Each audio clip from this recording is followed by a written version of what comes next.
तुम्ही कधी लक्ष दिलं आहे का की समुद्राच्या वाळूत दिसणारा खेकडा वाकडा का चालतो? माणसं आणि बहुतेक प्राणी हे सरळ पुढे चालतात कारण त्यांच्या गुडघ्यांची दिशाही समोर असते.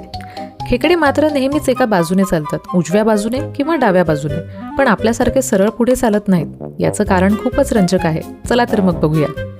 खेकड्याला एकूण 10 पाय असतात. त्यापैकी समोरचे 2 मोठे पंजे अन्न पकडण्यासाठी असतात आणि उरलेले 8 पाय मात्र चालण्यासाठी वापरले जातात. आता खरं रहस्य ऐका. खेकड्यांच्या पायांचे सांधे हे त्यांच्या शरीराच्या बाजूला असतात, म्हणून त्यांचे पाय नैसर्गिकरित्या एका बाजूने चालण्यासाठी असतात. जर खेकड्याने माणसांसारखा सरळ पुढे चालण्याचा प्रयत्न केला तर त्याला अवघड वाटेल, पण बाजूने चालणे, अरे ते तर अगदी सोपं. यामुळे खेकडे अधिक वेगाने धावू शकतात.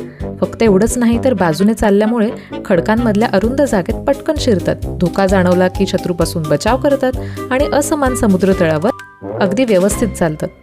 खरंच खेकडा म्हणजे निसर्गाच्या अप्रतिम कल्पकतेचं एक सुंदर उदाहरण आहे. अशाच आणखी भन्नाट आणि मजेदार गोष्टींसाठी व्हिडिओला लाईक करा, चॅनलला सबस्क्राईब करा आणि तुमच्या मित्रमैत्रिणींबरोबर नक्की शेअर करा. तोपर्यंत टाटा.